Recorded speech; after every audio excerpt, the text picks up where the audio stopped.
ज्ञानिनाहं न च श्रोत्रजिह्वे न च घ्राणनेत्रे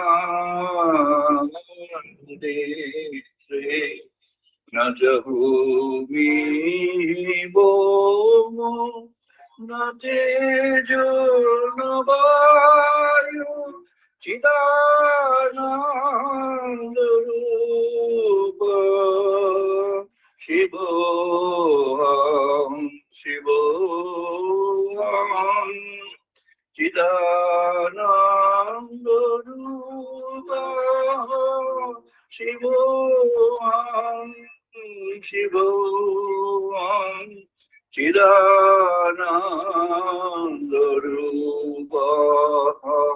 शिवोऽहं शिवोऽहम्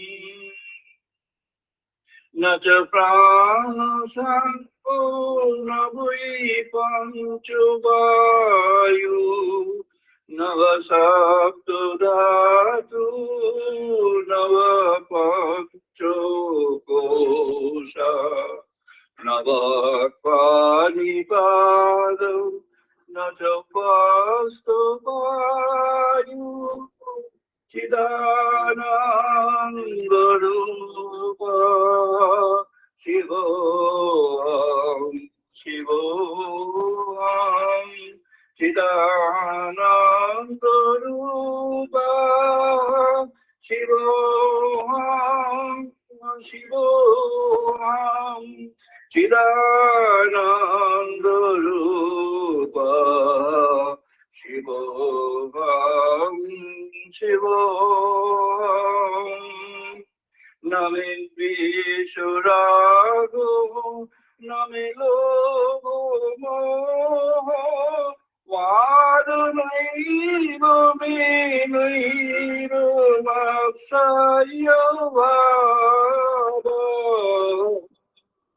न धर्मो न च अर्थो न कामो न मोक्षो चिदानन्दरूपः शिवोऽहं शिवोऽहं चिदानन्दरूपः शिवोऽहं शिवोऽहं न पुण्यं न पापं न सुखं न दुःखं न मन्त्रं न तीर्थ न वेद न यज्ञः अहं भोजनं नैव भोजं न भोक्ता चिदानन्दरूपः शिवोऽहं शिवोऽहं चिदानन्दरूपः शिवोऽहं शिवोऽहं चिदानन्दरूपः शिवोऽहं शिवोऽहं न मे तु न शङ्का न मे जातिभेद पिता नैव मे नैव माता न जन्म न बन्धु न मित्रं गुरु नैव शिष्यः चिदानन्दरूपः शिवोऽहं शिवोऽहं चिदानन्दरूपः शिवोऽहं शिवोऽहं चिदानन्दरूपः शिवोऽहं शिवोऽहं अहं निर्विकारो निराकाररूपं विभूत्या च सर्वत्र सर्वैन्द्रियाणाम् न च संगतं नैव मुक्तिनमेय चिदानन्दरूपः शिवोऽहं शिवोऽहं चिदानन्दरूपः शिवोऽहं शिवोऽहं चिदानन्दरूपः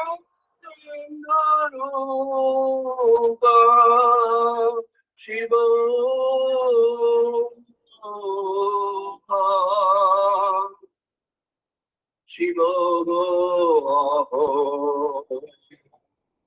शिवोऽहं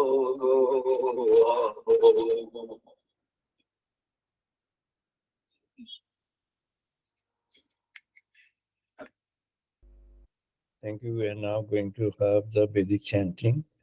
Please join us.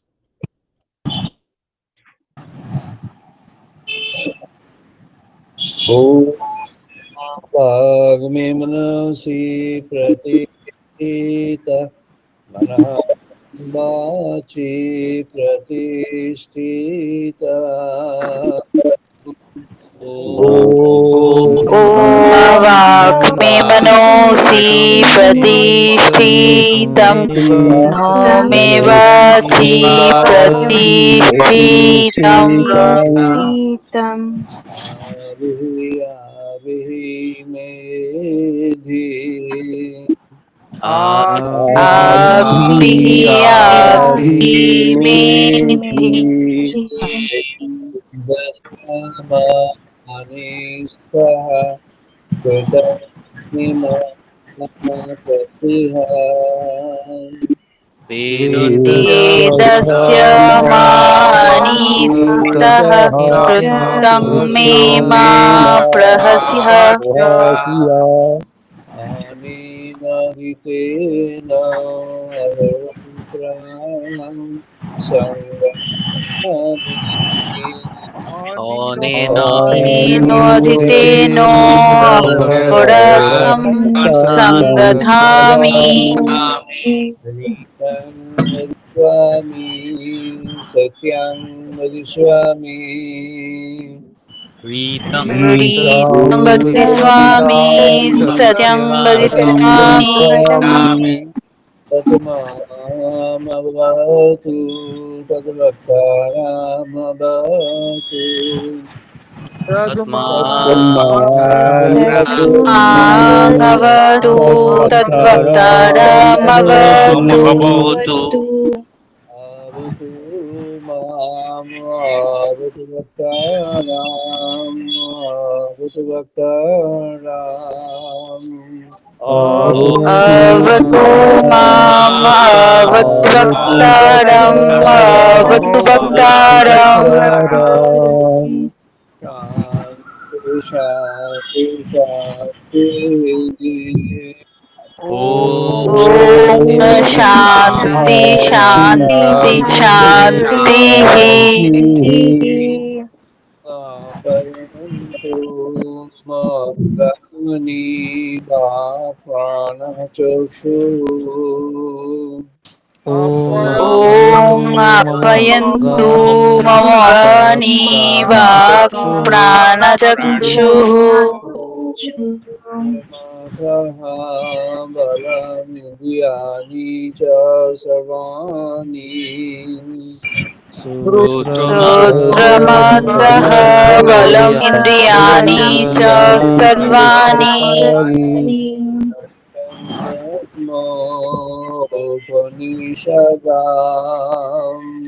सर्वं ब्रह्मोपनिषदम्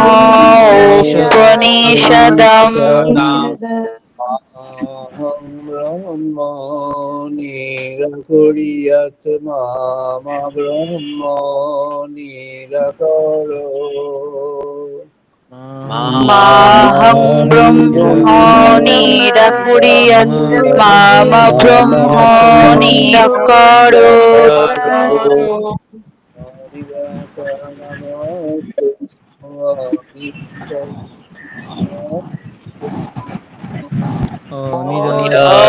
निरप्रणमस्तु निरप्रणमस्तु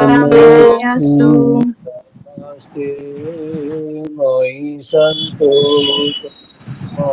सन्तो धर्मस्ते मोहि सन्तु ते मोहि सन्तु शांति शांति शांति Om ॐ शान्ति Shanti शान्ति शान्तिः पूर्णमादः पूर्णमिदं पूर्णात् पूर्णमुदच्यते ॐ पूर्णमादः पूर्णमिदं पूर्णात् पूर्णमुदच्यते पूर्णमादाय पूर्णमेवावशिष्यते पूर्णस्य पूर्णमुदाय पूर्णमेव अवशिष्यते शांति शांति शांति ॐ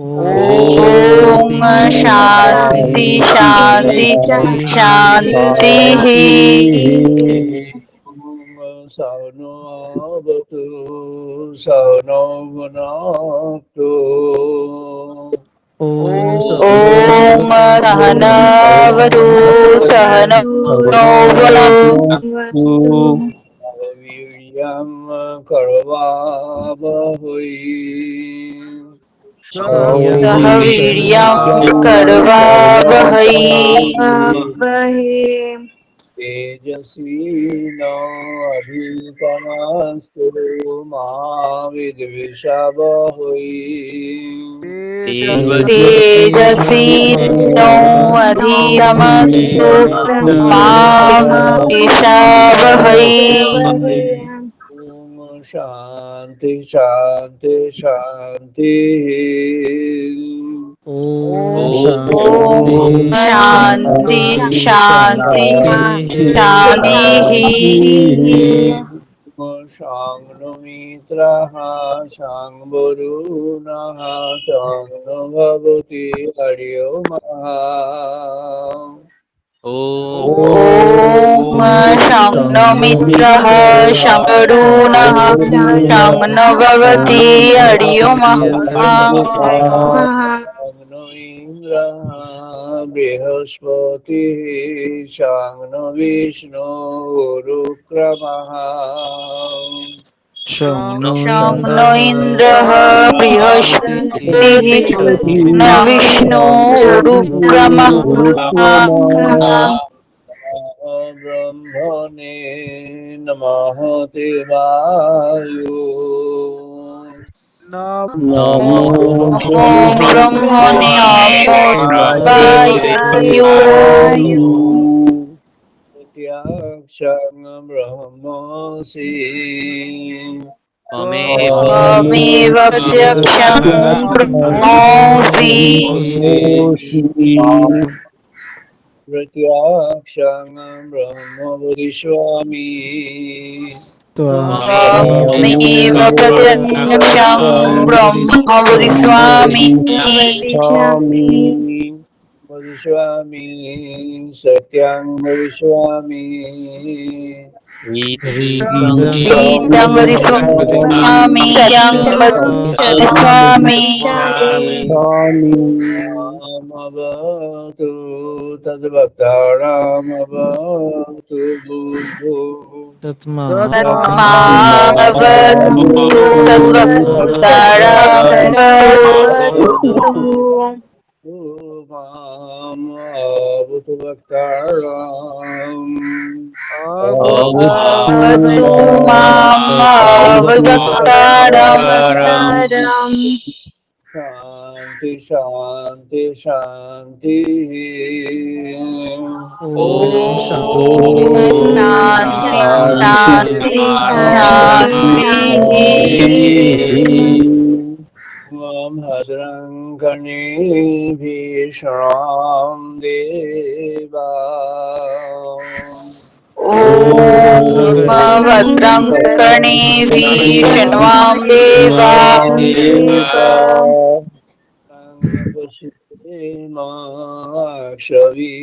Ayotra.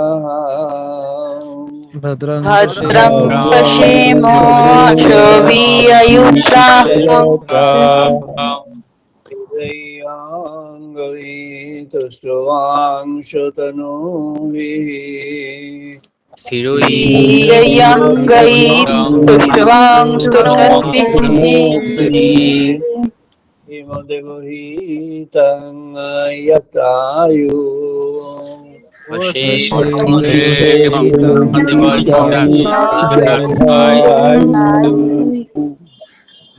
Shanti, Shanti. Om Shanti Shanti Shanti. So starting our discussion today, today we have ব্রহ্ম উপলব্ধি 933তম পর্ব। আজ 2024 সালের জুন মাসের 30 তারিখ রবিবার। এটি ডিজিটাল সানডে মোডে 222তম আলোচনা। Today's talk is in a series of digital Sunday talk of 222nd, and the topic is আজকের আলোচনার প্রসঙ্গ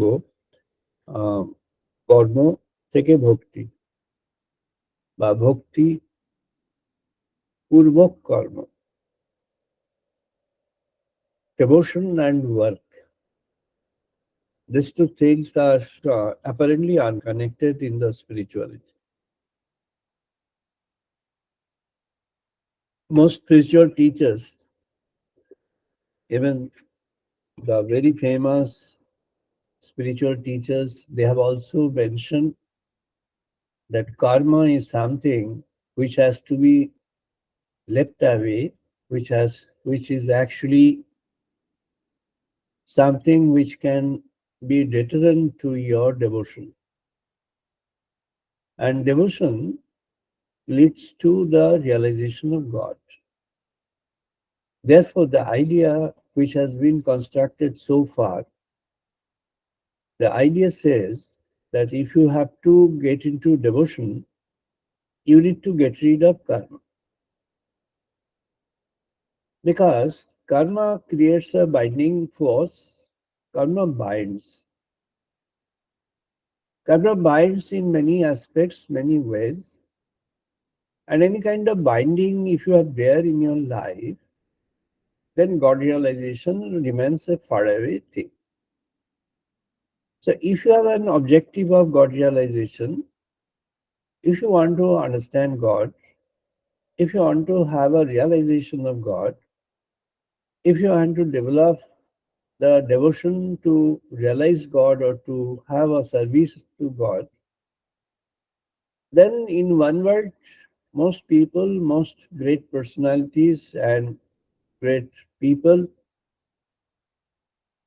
during the historical period post Jesus have mentioned that you have to get rid of karma. And it's so unique, ongoing concept, so powerful and ongoing concept that almost all cultural segments of human knowledge and almost all spiritual cultures,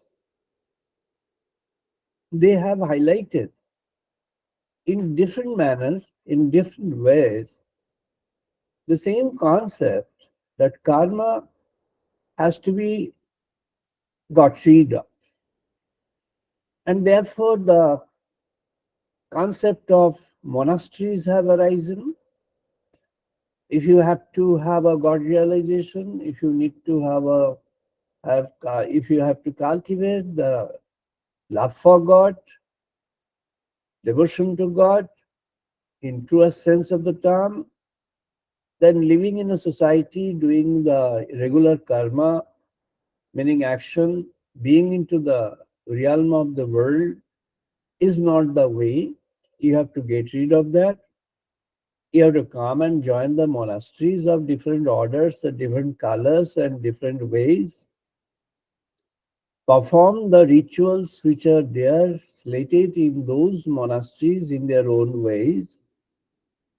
And ultimately, you may have a chance of having the devotion developed in your mind, in your heart, in your being, and that may lead to the realization of God in the truest sense of the term. That is what is known as in Bengali Ishwar love. In Sanskrit, it is known as the Brahma Jnana. So, if you have to have this God realization, Ishwar love, or Brahma Jnana, or in certain other cultures, the ultimate salvation, or in certain other cultures, salvation from the well, getting rid of the anaf and getting merged with or being equal with the aru, through the aru to the anaf. And therefore, everywhere, all cultures also have upheld the same concept to a great extent. I should not say just to a certain extent, it's to a great extent. I'm not saying all are wrong. I'm not saying all have taken the human society to a wrong direction. However, I'm raising a question to all of them, and most of them are great sages and great personalities and great lives lived on earth, and they have shown us the pathways to new ways of, worshiping God, new ways of trying to have a realization of God, new ways of achieving the Spirit of God and the blessings of God in your life. Today, I'm going to talk of something which is not for those who are expecting the blessings of God only for their life and works. It is this today's discussion is targeted at those people who have considered that realization of God is important, it has to be prioritized, and devotion could be one of those ways of realization of God.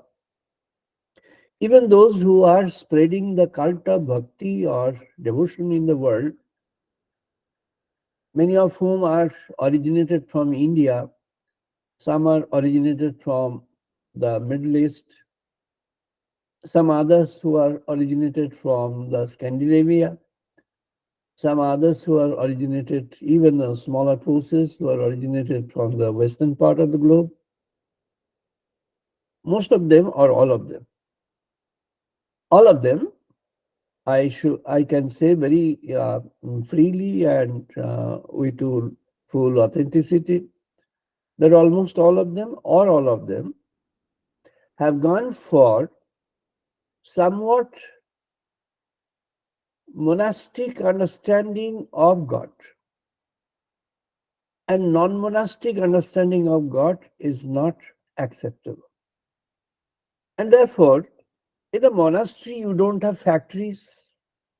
In a monastery, you don't drive cars, meaning you should not. Though these days you have the latest version of the most costliest cars also there in the monasteries.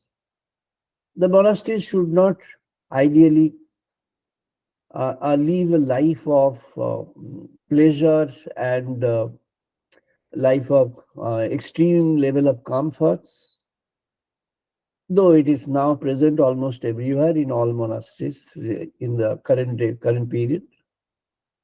The monasteries are destined to have only the thoughts of God cultivated in their personalities, in them, either individually or collectively, though actually that has taken the last seat, not a back seat just.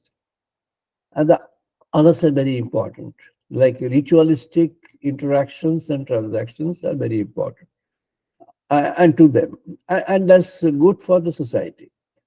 It's good for a good social living, it's good for a social order in the world, though it's not good for the ultimate harmony, ultimate truth in the world. But it's good for apparent social living, apparent cohesion in the world.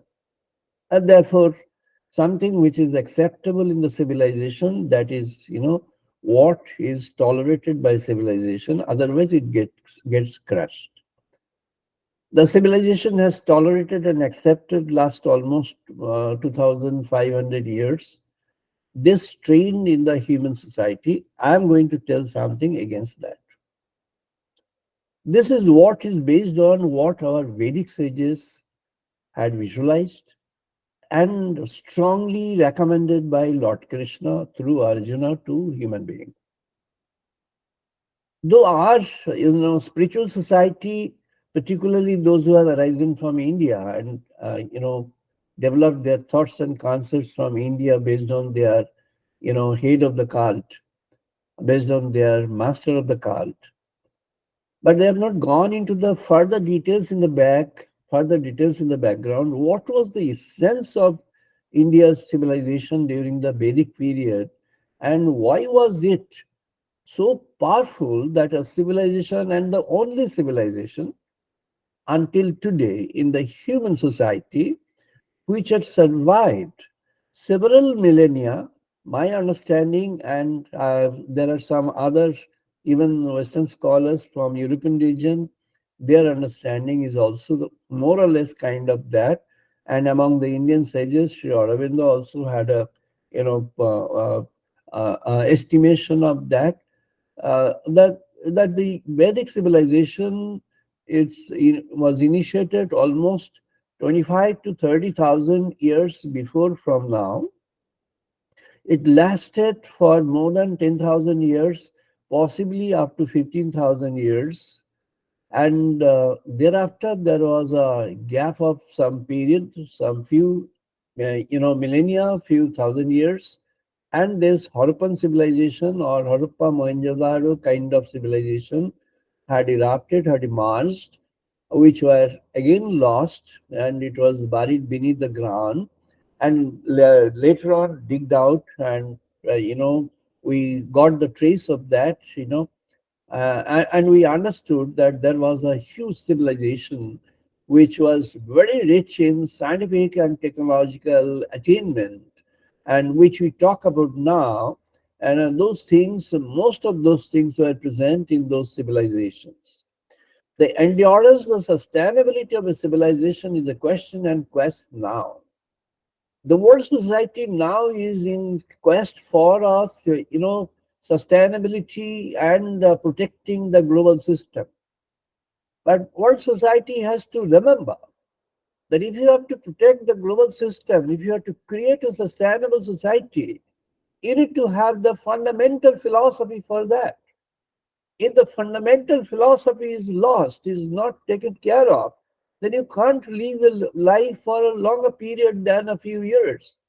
And that's what is the culminating things that human society has been experiencing through massive and drastic changes in the climatic conditions, massive and drastic changes in the conditions of societies across, and non-cohesion, conflicts everywhere in the societies, and extreme utter selfishness everywhere in the societies, and this selfishness culminating into the the divisions, the segmentations, not in the right sense of the term, but in the negative sense of the term, divisions of human society across certain creeds, cults, and certain things, certain themes, certain ways of life, certain ways of thinking, certain ways of understanding, certain ways of belief, and therefore the human society is in an ultimate ulterior chaos.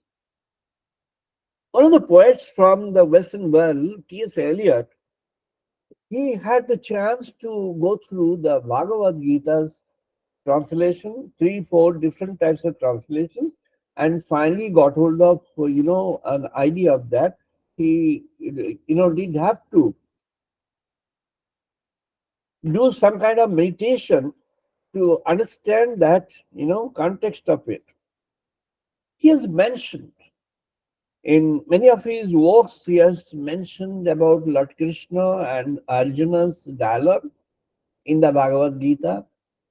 Many of his works he has mentioned about the Upanishads, particularly the Upanishads which were actually structured and presented by one of the youngest sages in the Vedic civilization, Vedic period, the Isha Upanishad and the Brihadaranyaka Upanishad. These two are the extreme ends of two different types of Upanishad. Isha is the smallest and Brihadaranyaka is the largest. And the smallest and the largest Upanishads were constructed by a very young sage, and he was supported, guided, and given lots of support and advice, and lots of physical guidance by the senior sages. But he did it. So, a young mind, having discovered the truth by the virtue of his total devotion to the truth which he had aspired for, that has been coined and that has been referred to by T.S. Eliot, the Nobel laureate British, person of literature, and one of the most eminent person in English literature. He is quoted two questions which are raised by Arjuna. Arjuna had a disappointment in the beginning of the war at Mahabharata. He is the archer par excellence. He is the warrior par excellence and considered the best warrior, the superior most warrior by Lord Krishna. And I do believe that's the firm thing, that's the only right thing that one can describe of. And there are many people who have described it different ways and picked up other names for as a kind of competition to Arjuna. Those are actually invalid, not really truly valid. True valid point is Arjuna, the greatest warrior, the greatest personality of the world during the period of the Mahabharata war at the Kurukshetra. That's the name of a place where the war had begun, and that's the name of the place of the central core point of the war. Now, Arjuna, after he became highly, extremely disappointed, and he was actually not in a position to begin the war. He was actually, having a kind of feeling that he doesn't have any power to do the war, the mental power, the mental strength also to do the war. And then he was about to give up, and he had mentioned to Lord Krishna, who was driving his chariot in the field of the war, and he had mentioned to Lord Krishna, whom he considered as a Sakha, meaning friend, and to his friend he had mentioned that I am unable to wage the war, so get me relieved of. If the enemies do kill me, I am also not afraid of that. Let them do that, but I am not going to do something which is wrong for killing the other side. But the other side had represented the unrighteous, and Arjuna was the central hero for the righteous force of the society. So it is a war between the righteous and the unrighteous. The unrighteous, unfair team of people, they were having the power. They are the most powerful. They were doing anything that they wanted to do. They were actually ransacking the society. They were actually killing the spirit of goodness in the society. And that's what was the point of agenda for Lord Krishna to have, the supreme in the abode of the, Parabrahma Sanatan Sachidananda, meaning the person who is the creator, maintainer, and who is the preserver of the entire creation. And he took a form, he had descended on earth in a form of Lord Krishna, and he was there to, face these people And he did not, he took a vow not to do the war himself, and on his behalf, Arjuna was to do the war. So if Arjuna doesn't do the war, then what happens? The God's purpose intent to have appeared on earth gets lost. So God is now denied of his, fulfilling his purpose on earth. His role on earth is getting belittled. And the Arjuna was disappointed. So Lord Krishna had to, he did not have any other option but to, give him certain advices and certain lessons. That's what is known as Bhagavad Gita. And in the beginning, this, it's known as a disappointment of Arjuna. He was thoroughly, disappointed, and he was unwilling. That was one. The first chapter had dealt in that, and it has explained vividly who are the warriors on both the sides, and what were the arguments given by Arjuna before Lord Krishna for not doing the war. The arguments which Arjuna had put across in that is a kind of thorough depression that he had garnered, he has gathered from there. And the cause of the depression was that he was not willing to do a war, which, according to his human sense, was a kind of unfair thing, because on the other side were all known relatives, known people, and people like his, guru, the master, from whom he had taken the lessons in his life, and his grandfather, whom he loved so much, and he loved him so much. So he did not want to raise arms against those people whom he had, strong, adoring positions. So he did not want to have the war in that. And therefore, what happened is Arjuna, he was not willing to do the war. But again, Lord Krishna started giving him lessons. So for the first chapter has a description of what was the situation, but in the second chapter is known as Shvankha Yoga.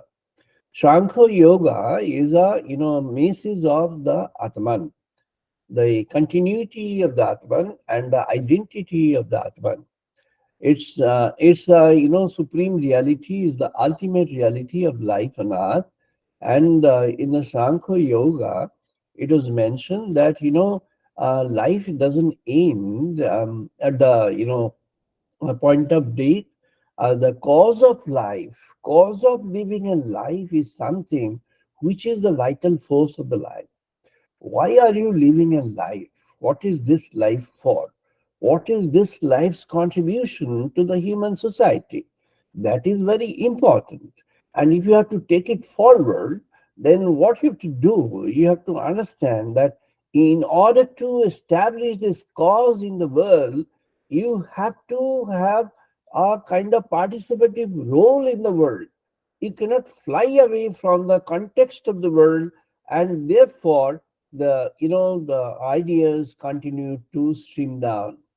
Bhagavad Gita, it contains 700 verses, and there are four different chapters where Lord Krishna speaks alone, no questioning by anyone. But there are remaining 14 chapters where the questions are there, except the first one. The Arjuna's question continue to streaming down. Now, after having shared with Arjuna the ultimate spirit and the ultimate identity of human being as a kind of the Supreme Lord residing within in the form of Atman, and the continuity of Atman throughout the time scale, throughout the period of time, it doesn't die, it doesn't take a birth, but it takes a abode of a life whenever it finds the conditionalities are matching with its own intent. Therefore, the Atman grows into a life, and but it remains secluded in that life, unattached to the functions and the thoughts of the lives. But when the life is tuned to that, tuned to the Supreme, tuned to God, Then Atman comes forward and becomes a participant, or sometimes when the condition rights for that, it becomes the guide, it becomes the king of that particular life. So after this context was created, that Krishna started with his final agenda, which was karma. And he came up with a karma yoga, doctrine of karma. Now, Bhagavad Gita runs into 700 verses. It culminates into, concludes finally to the ultimate call for devotion. And again, this ultimate call of devotion Bhagavad Gita has given for, the ultimate call of devotion runs through the phases of karma. Meaning it is the doctrine of karma which runs through the first to the end of Bhagavad Gita. Lord Krishna has not anything in the belief that you get rid of karma, you get rid of this karmic sequence in life, be there in the monasteries and spend your life in the monasteries to aspire for God and attain the devotion, and therefore thereafter you will attain the devotion for me. And the devotion for me is the ultimate which you can reach out to. And the final phase of the devotion is merging your consciousness with the divine consciousness. But on the other hand, he puts across a different stream of things which has been unnoticed, mostly by our human society till now. That's where we are going to focus on. And in Satyapad, we have been focusing on last 22 years on that. Now, the two questions which were the starting point for Karma Yoga. These two questions were raised by Arjuna.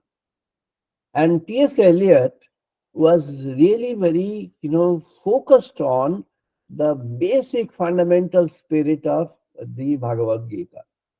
And he could coin it, further, he could retrieve it, and he has presented that very honestly with mentioning of the source, mentioning of the names, mentioning of the theme, mentioning of the ideas and ideas very correctly, clearly, and with clear reference given to that. So it's an honest, acceptance, honest mentioning by a person who has actually proved that honesty in his literature, which is different from many others who have used the same source, attain that kind of, attainment in personal life, in grammar, and in achievement, but have never, mentioned and gone to the sources and presented that to the world.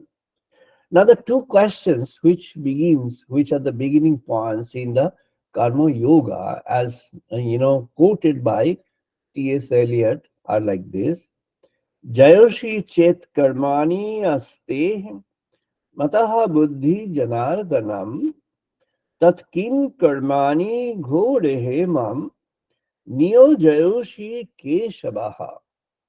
I'm explaining.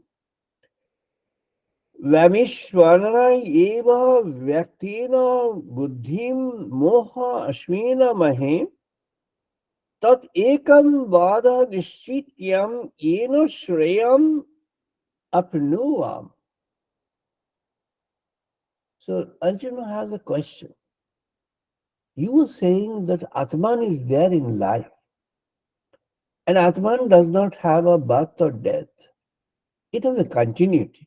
Basansi jirnani yatha vihayo navani grinyati naroho parani तथा शरीरनि विहायो जिन्नान्यो अन्यानि dehi navani sangyati dehi.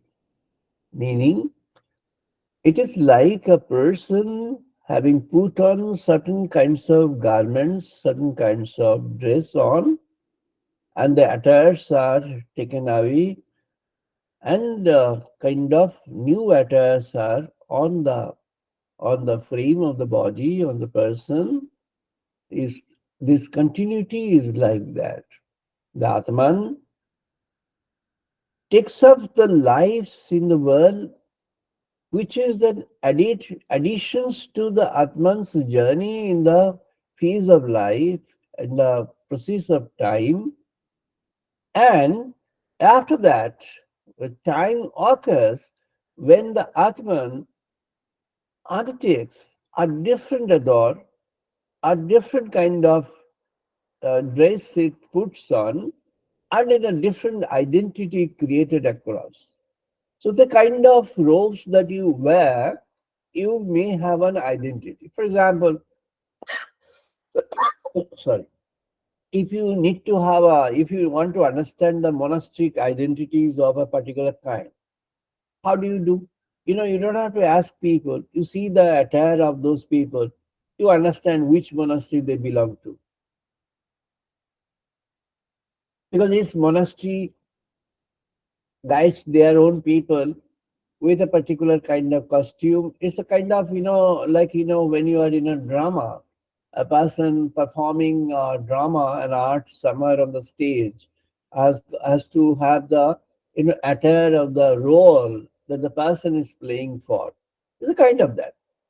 So, you have an understanding and identity. You know the person, oh yes, this person belongs to monastery A. And the other costume, the other, robes, okay, this person belongs to monastery B.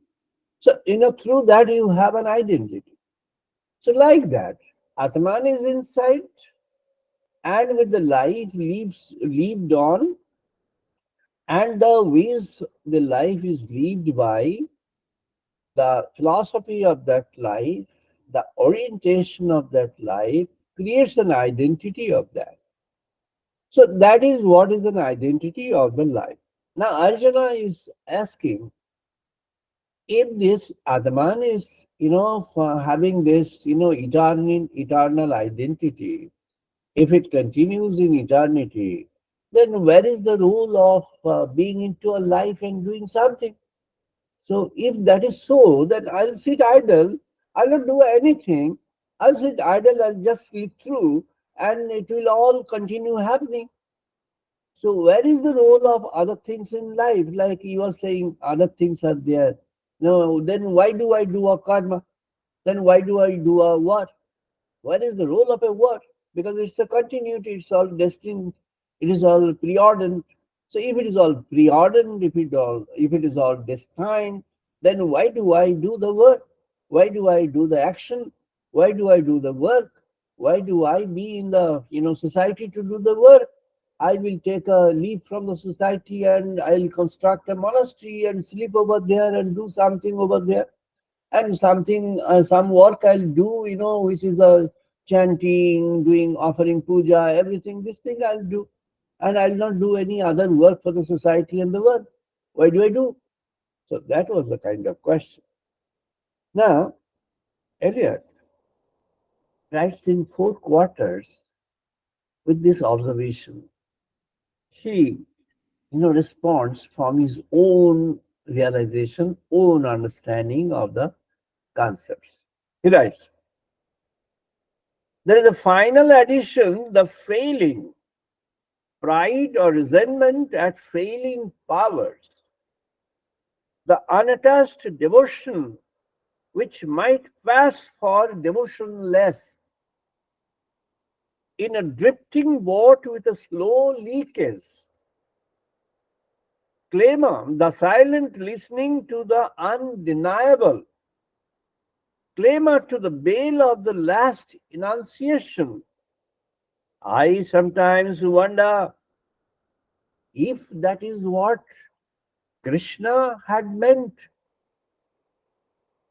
Here between the hither and the farther shore, while time is withdrawn, consider the future and the past with an equal mind.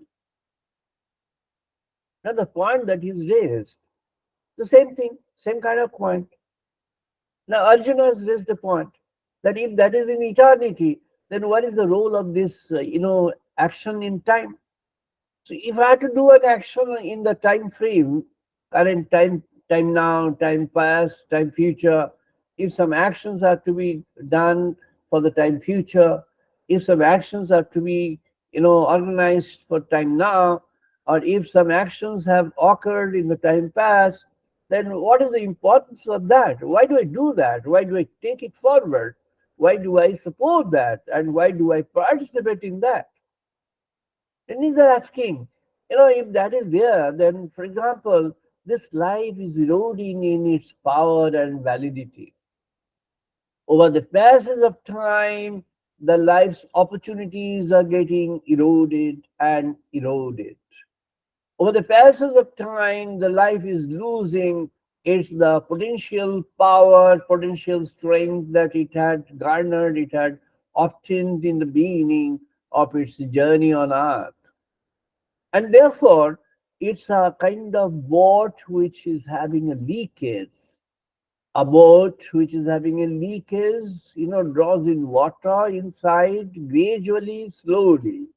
It takes time, but the time comes when the boat is full of water and it has to merge.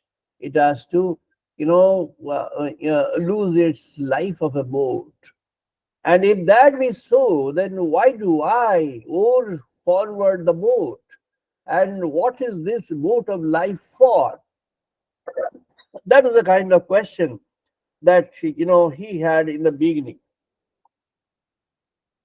Then he came to the identity of a human person.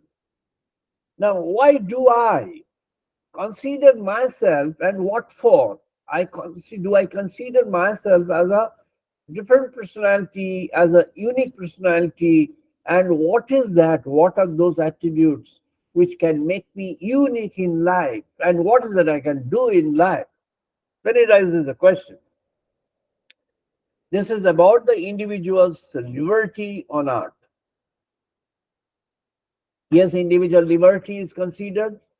It is very, very widespread in the Western society that the individual must be having a liberty.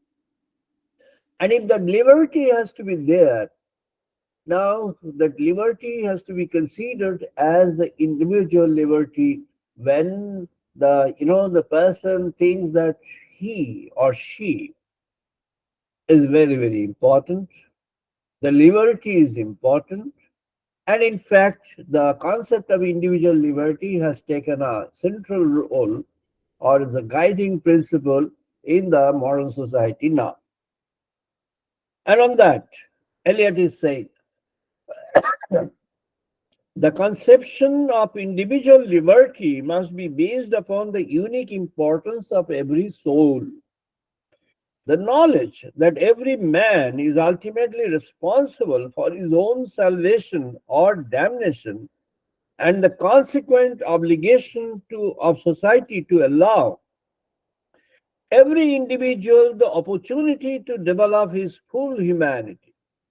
But unless this humanity is considered always in relation to God, we may expect to find an excessive love of created beings. In other words, humanitarianism leading to a genuine oppression of human beings in what is conceived by other human beings to be their interest.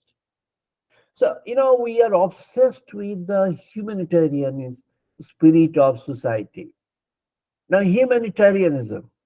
Now, even this society, modern society, has extended that love for human being in a kind of sense of term in their own ways of understanding, and they have extended to animals, pietism. That has become very, very important. It has been very, very clearly mentioned by Lord Krishna in his concept of the Devasura Sampad Vibhaga Yoga. Devasura Sampad Vibhaga Yoga, meaning it is between Devi and Asuric, the divinely and the demonic. The classification of the properties or attributes between the divinely and the demonic types of personalities, and where the divinely and demonic would merge. There are certain areas where they can merge, but there are certain areas where they don't. They fight, they conflict with each other. And it is said that there is a divinely qualities which human being can go for, and on the other end there is a demonic qualities also human being can go for, and in between there is a humanistic qualities. But what Eliot is actually hinting at, the exactly the same voice what the sages in the Vedic period they were actually targeting at, that human society should take up the properties of the divinely attributes, godly properties, godly qualities, not the animal qualities. So, if you imbibe the godly qualities in life, then you can actually transform the life. And that's not the humanism that you talk about. It's a humanism which is of different breed and different kind. This humanism is a divinely humanism, the divine humanity. The divine humanity is something where God is there at the center of your being. And when God is at the center of being, you are a different person than what you are actually looking at. This point was being thought about by Eliot in a rigorous sense of the term. In his later work of Burn Norton, he has come up with this point. He is mentioning at the steel point of the turning world, neither flesh nor fleshless, neither from nor towards. At the steel point, there the dance is, but neither arrest nor movement, and do not call it fixity. Where past and future are gathered, neither movement from nor towards, neither ascent or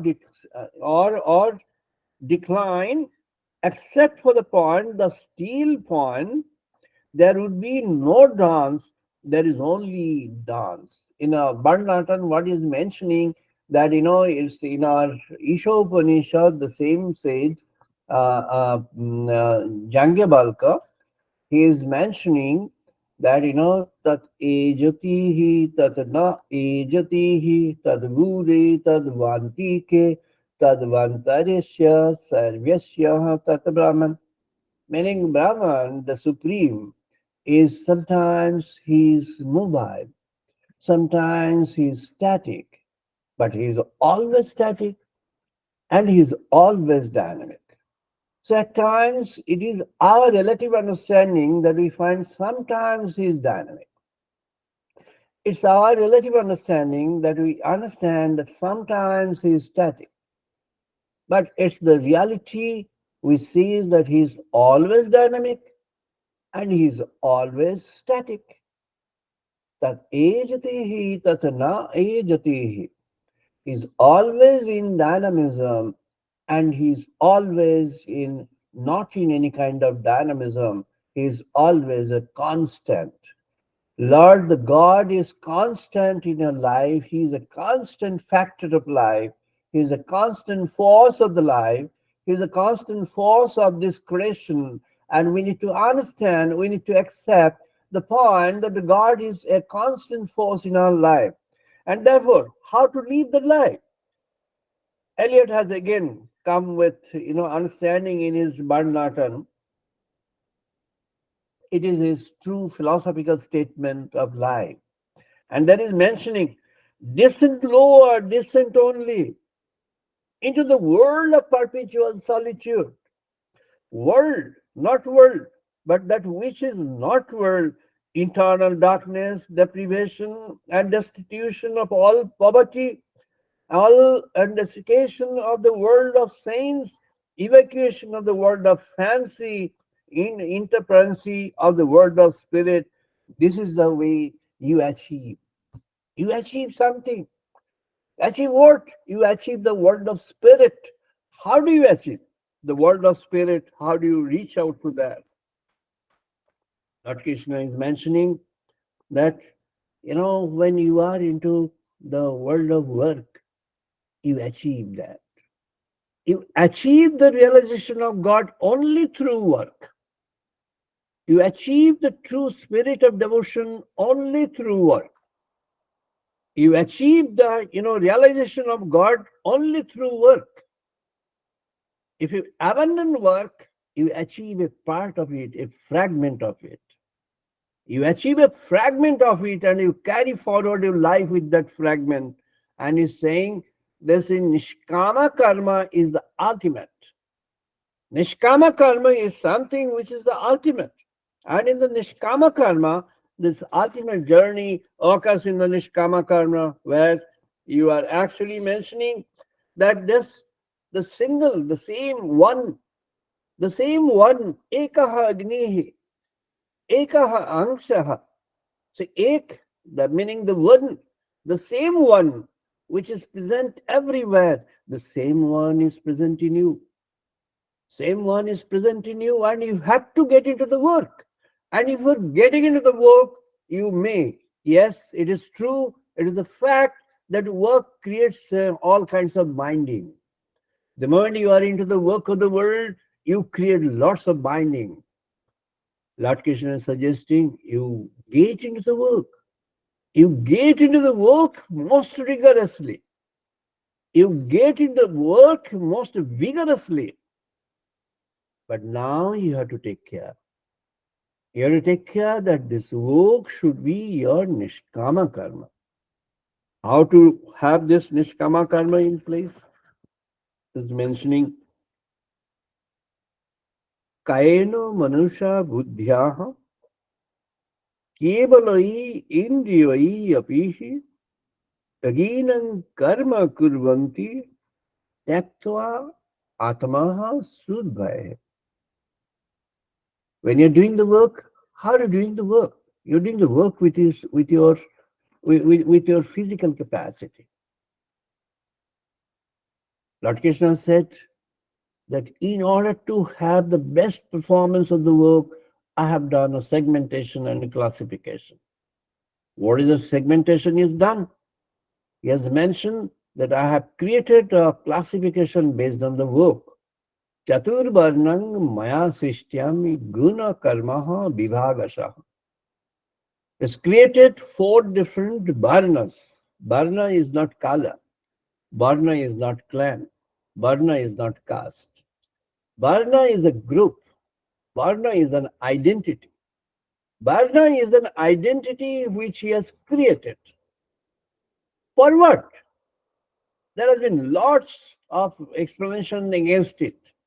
There are some people who have quoted, Manu to ridicule this concept and to redirect this concept to their wishful, explanation. They've given their wishful explanation, which is purely political, is baseless and wrong. The explanation they have given that it is based on casteism, it has created the casteism, caste divisions, and then 4 different varnas are there because some explanations have gone to as far as mentioning that where it has been mentioned that this Purushottayam, meaning the supreme personality, if you consider him in the mood of a human person, and then Purushottayam has got these 4 different varnas: Brahmana, Kshatriya, Vaishya, and Shudra. These 4 have got 4 different aspects of his personality. Why? The Brahmanas are superior most because they are there in the brain. Then Kshatriyas are the next, which because they are there in the hands. And hands and the power and energy. And Vaishyas are there the third, important because they are actually maintaining the society. They are doing business, maintaining the society, maintaining lives. So they are there in the calculation of the brain and some part of the mind, and using the organs and limbs for that.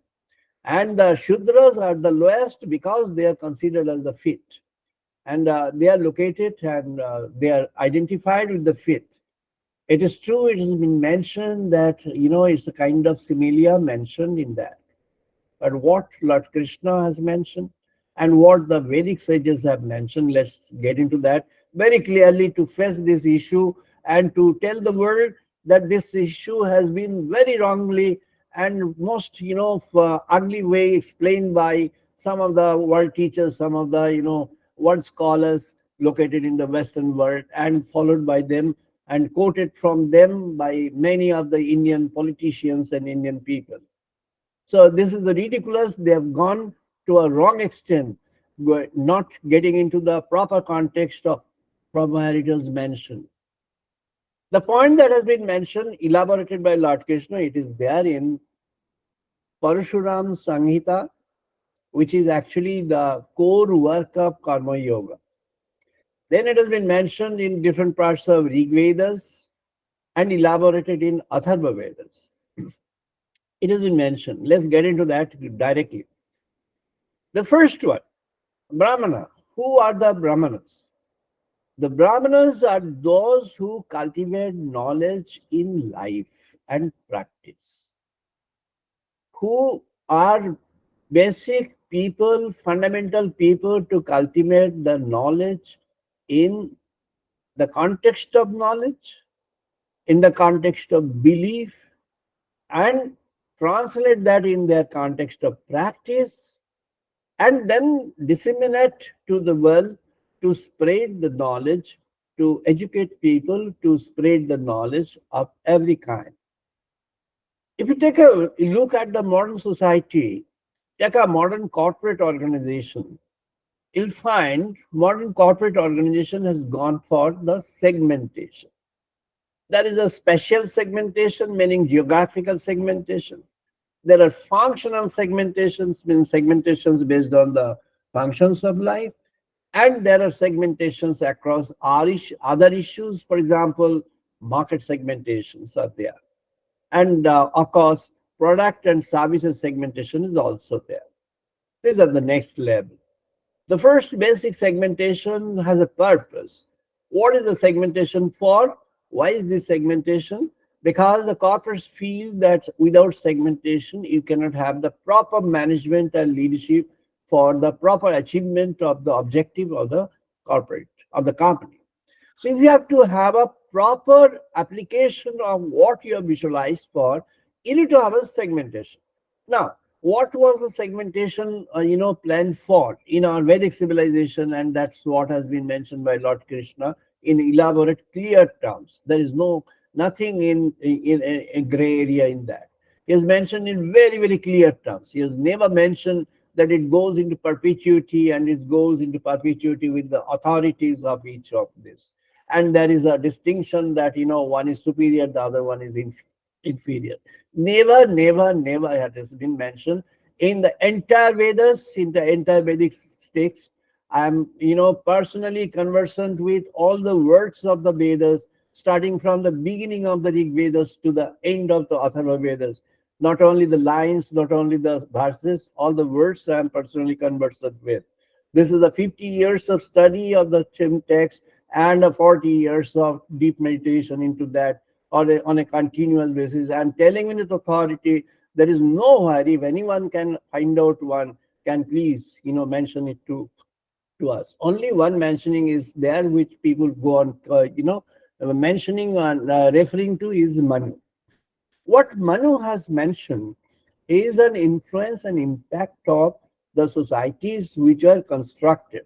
But he has never mentioned that it's getting into a caste, it's getting into a caste-based identity with a superior and inferior notion. Nowhere it's mentioned by Manu or even. In Manu Samhita, that is also not mentioned. Manu Samhita is mentioned that the work in details. For example, when you are talking of the work of the Brahmana, what are the Brahmanic works? He has mentioned about the rituals, everything. I don't think that those things are important. Rituals are not important.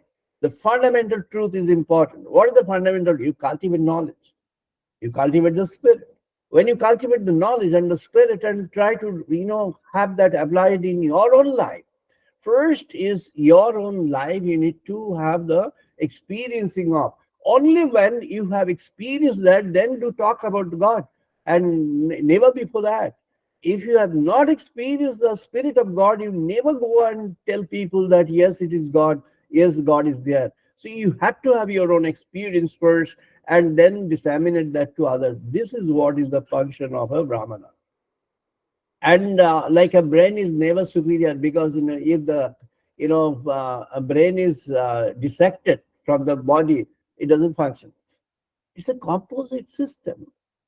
It's a complete composite system. For example, when you are talking about Kshatriyas, who are the Kshatriyas? Lord Krishna himself is a Kshatriya. And then the Kshatriyas are what? They're the warriors. They're warriors of what? They're warriors of work. They're warriors. Warrior doesn't mean that you are a warrior in the war field only. You have to take up arms and you fight on the basis of arms. Warriors are what? In the human system, there is in the bloodstream, there is a blood corpuscles, and within the corpuscles, you'll find there are warriors, phagocytes, and they fight. They fight with what? They fight with the external agents which come on and contaminate or attempt to contaminate the bloodstream of yours and contaminate your cardiac system, your heart. And that is built in the system.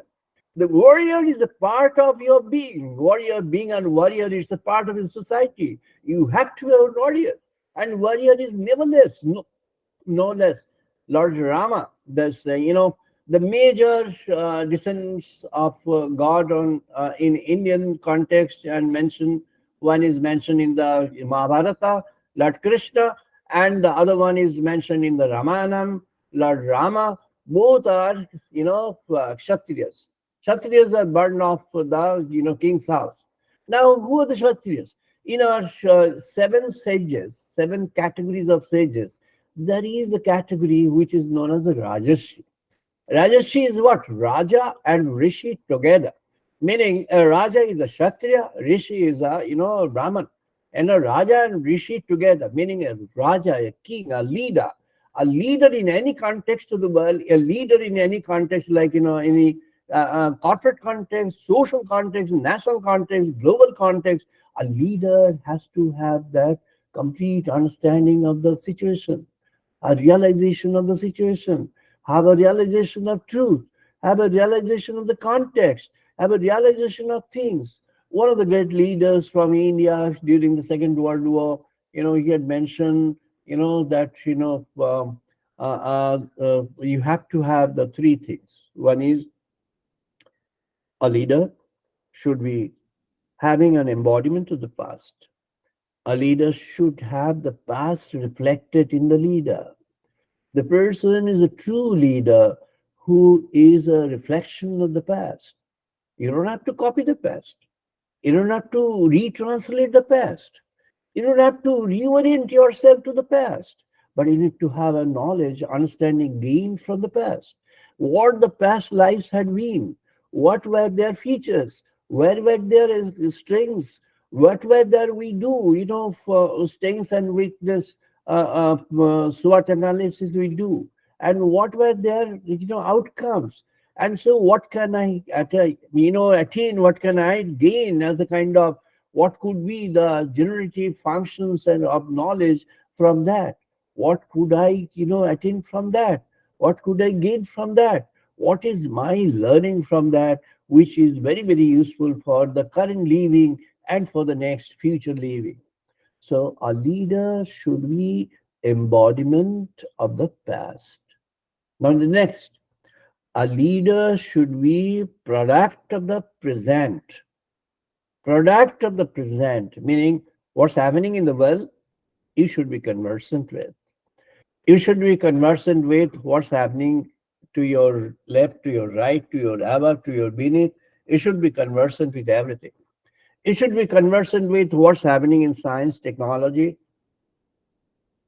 You should be conversant with what's happening with the societies, what's happening with various nations of the world, what's happening with the human relations in the world, what's happening here and there. You should be conversant with everything.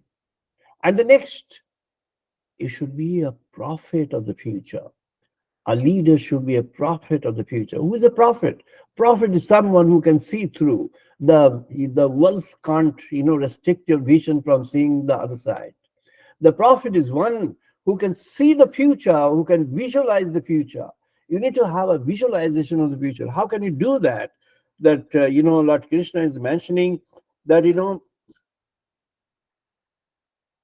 There was one point which has been mentioned by T.S. Eliot. I'll mention that first.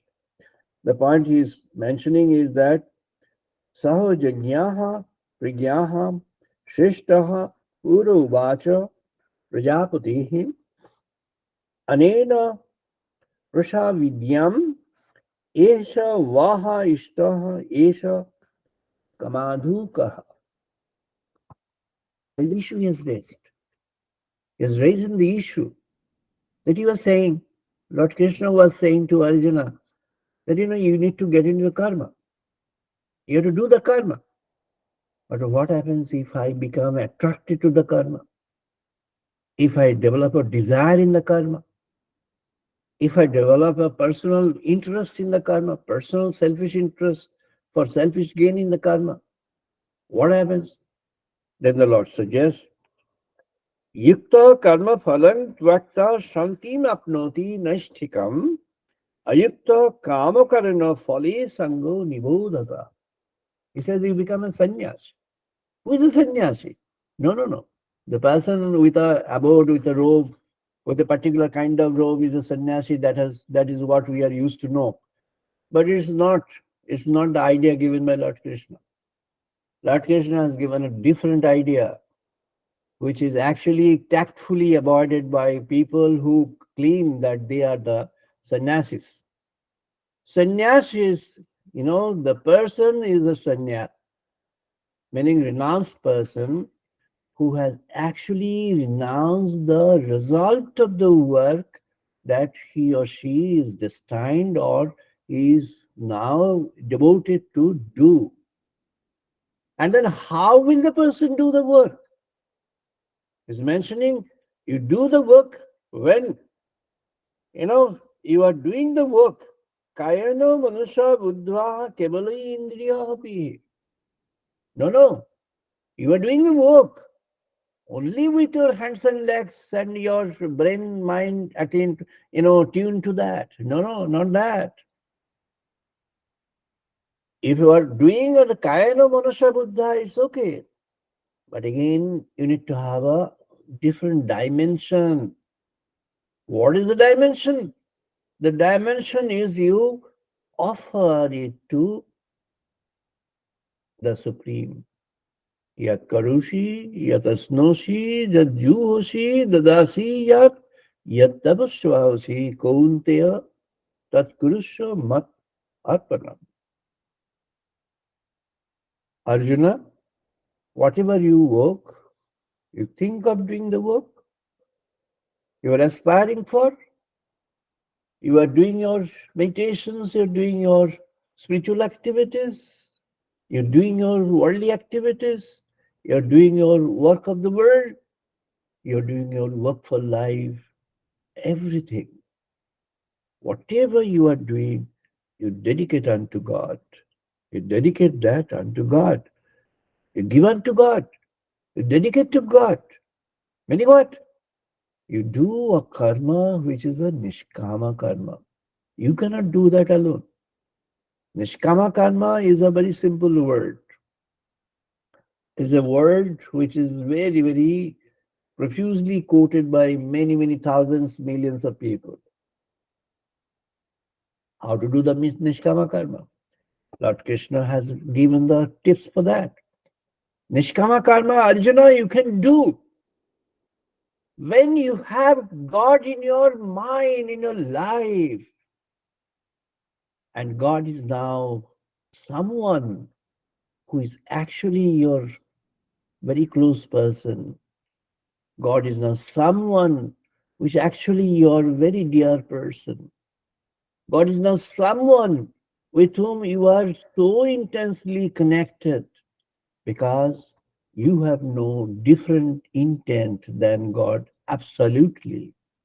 Not a single iota of different intent you have. Not a single iota of different objective you have.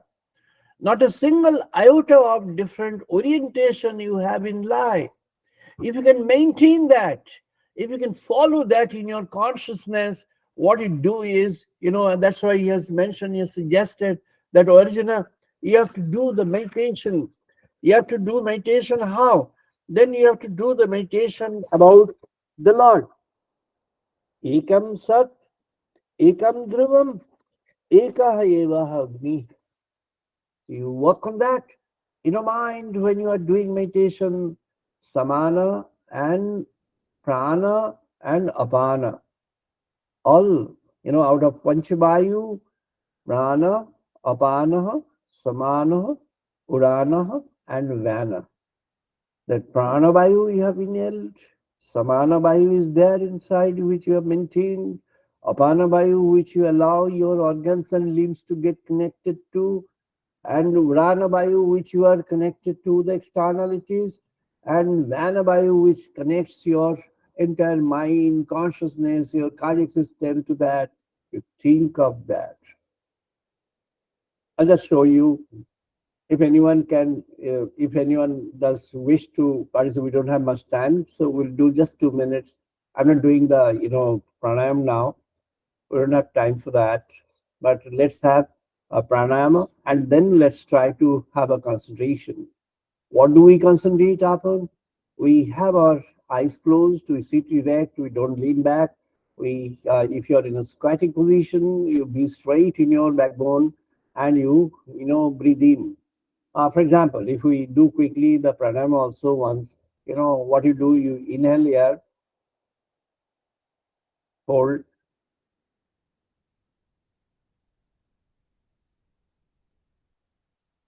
exhale, inhale again, hold,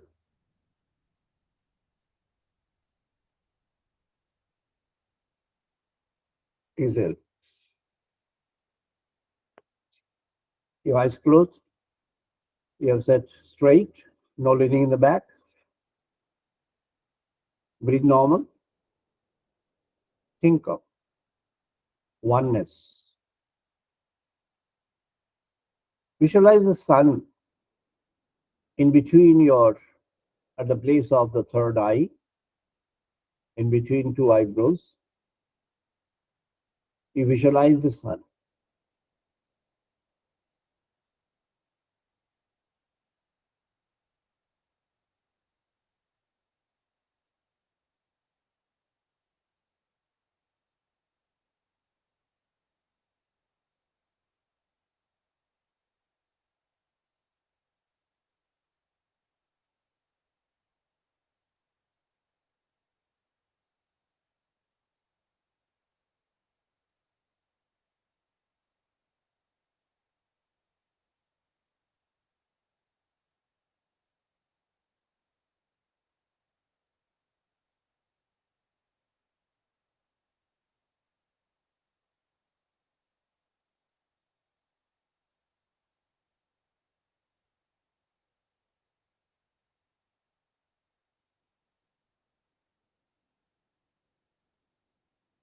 It gives you illumination. It guides you through the pathways of light and gets you the knowledge of the Dhruvam, Anannachityam, Anantam, Parameshwaram, the constant, the one whom cannot be visualized just. You need to endeavor to do that. The supreme oneness over the ages, over the period of time, flowing of time, and the one who guides you through. We pray to the divine. Oh, the divine, you offer us the light, the illumination through which we can identify the pathways of work in the world and have the right guidance for carrying forward the work in the world. I dedicate unto you all my works, the fruits of all my works, the fruits of all my works that I have performed until today, until now, and that I am going to perform in the next period to the remaining periods. I give unto you, I dedicate to you, O the Lord.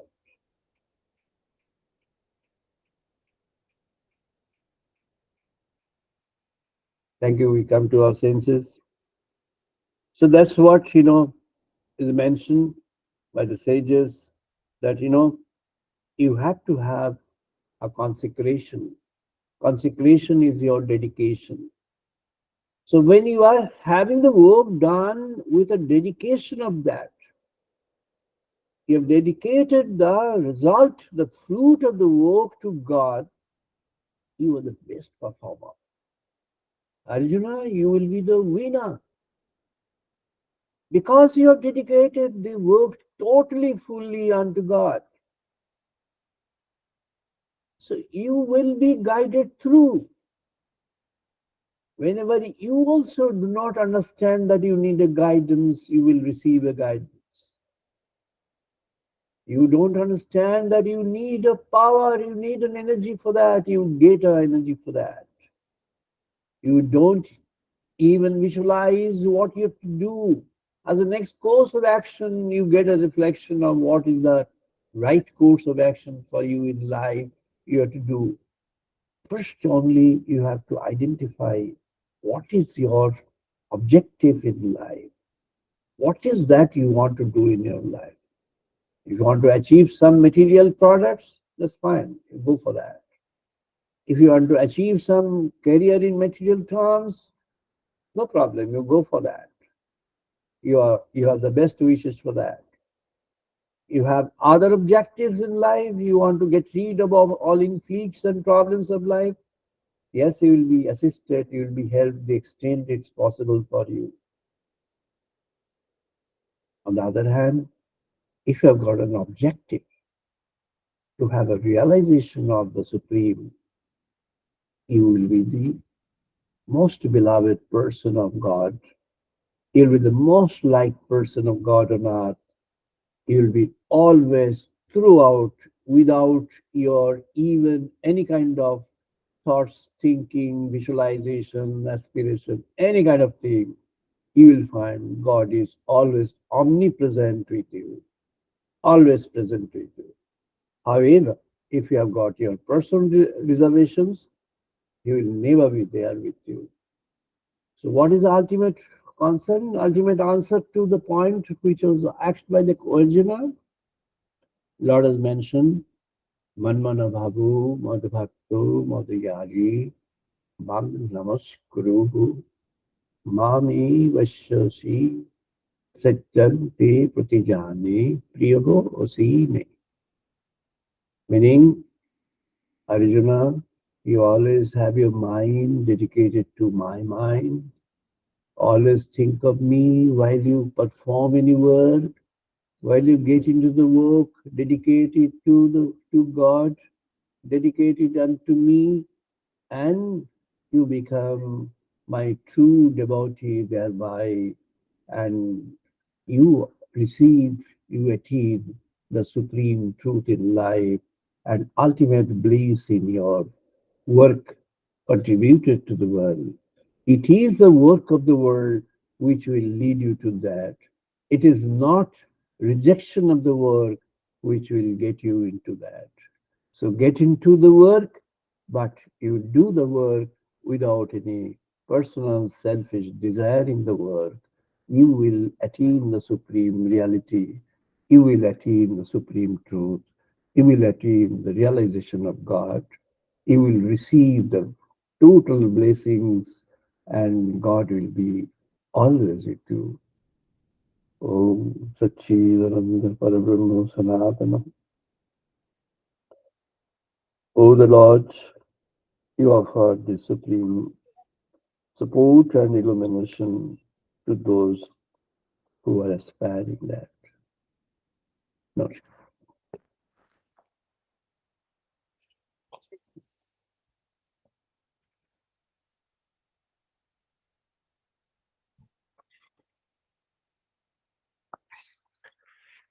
So we do the chanting again. We do the Vedic chanting. Please participate. Om Bhagavati Pratishtita Manaho Me Vachi Pratishtita ॐ वाग्मे मनोऽसि प्रतिष्ठितं मनो मे वाचि प्रतिष्ठितम् Abihi Abihi Medi Medhi Mani Sahar Shutang Mima वेदस्य मादः महसिह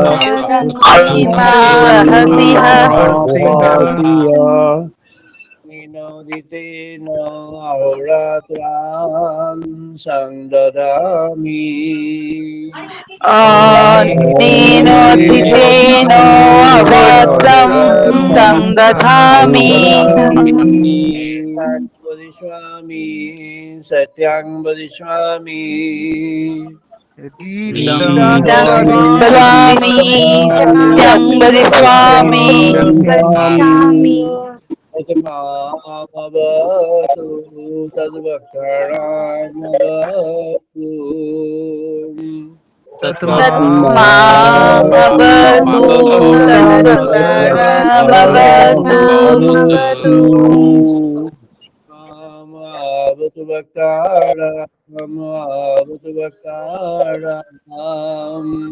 अवतु अवतु भक्तारं अवतु भक्तारम् Shanti Shanti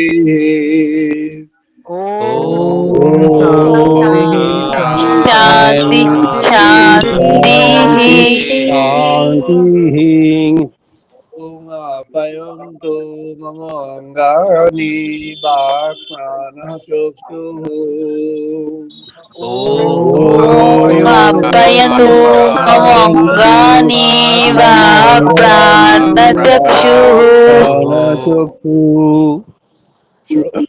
Shrotramatah balang indriyani cha sarvani श्रोत्रमातः बलम् इन्द्रियाणि च सर्वाणि Brahma Upanishadam सर्वं ब्रह्मोपनिषदम् Nirakuriyat mama Brahma Nirakaro अहं ब्रह्मो निरकुर्यात् मां ब्रह्मो निरकरो Namastu Nirakaranam Meostu निरकरो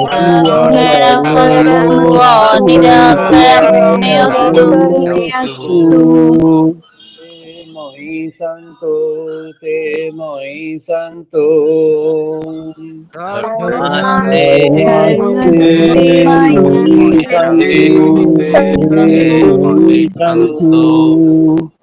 Om Shanti Shanti Shanti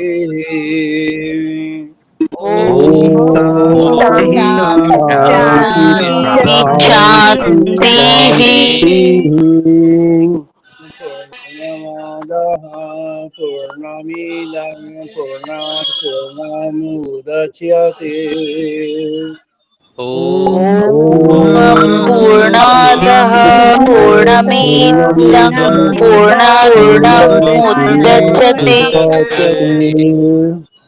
Ya Purnamadaya Purnamidavashishvate पूर्णस्य पूर्णमादाय पूर्णमेव अवशिष्यते Shanti Shanti Shanti. Om Shanti Shanti, Shanti Shanti, Shanti Shanti. Shanti. Sahanavatu Sahanavunatu.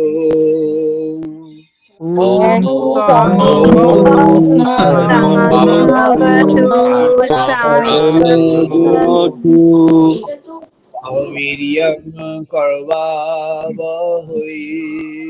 Sahaviryam Saviryam Sahaviryam Karvavahui. Karvavahe Tejasvi no aditamastu ma vidveshabahui. Tejasvino Tejasvino Aditamastu Aditamastu Mavidvishahe. Vidvishavahe Om Shanti Shanti Shanti. Om Om Shanti, Shanti Shanti,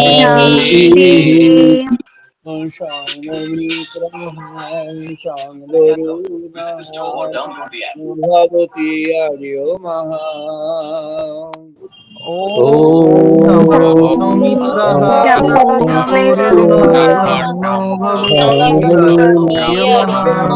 Aryamaha. Brihaspati Sharno Vishnu Rukrama. Samno Indraha Brihaspati Sangna Vishnu Urukramaha Brahmane Namaha Devayu. Om Namah Brahmane Namadevayo Swami Vaprataksham Brahmasi. Swami Vapratyaksham Brahmasi. Shiva Pratyaksham Brahma Bodhiswami. Swami Vapratyaksham Brahmasi. Bhavayami Swami Satyam Bodhiswami. Satyam Satyam Vadiswami Avatu Tadbhaktaram Avatu. Tadbhaktaramavatu Avatu Mam Avatu Bhaktaram. Avatu Mavatu Bhaktaram Om Shanti Shanti Shanti. Om Shanti Shanti Shanti Shanti Om Bhadrang Karne Bhishram Deva. Om Bhadramani Om Vishwam Deva. Bhadrami Bhadram Deva Pashima Shaviyayotraha. Bhadram Bhadram Pashyam Chakshuyutraha Akshayutraha.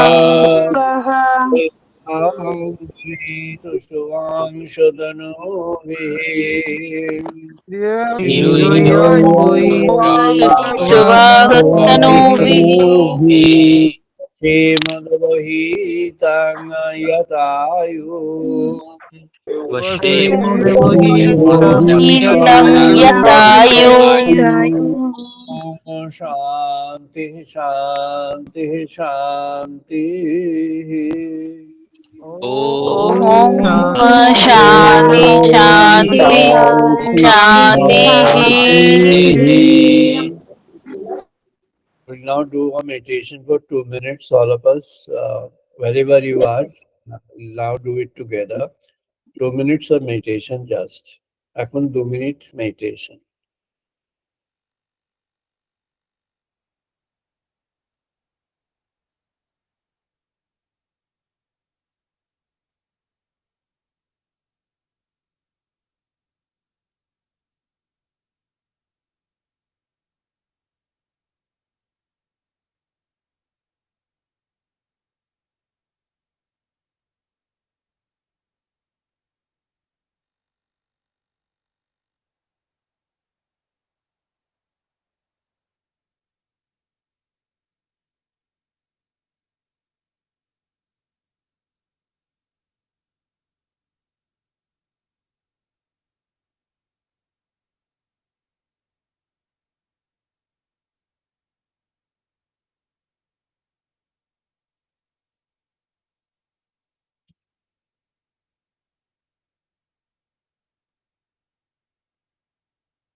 Jai Ma, Jai Ma, Jai Ma. We'll meet again next Sunday, Indian Standard Time, 5:30 in the evening. আবার আমরা আগামী রবিবার 5:30 Indian time 5:30 আমরা মিলিত হব। নমস্কার, সবাই ভালো থাকবেন। Wish you all the best. সবাই ভালো থাকবেন।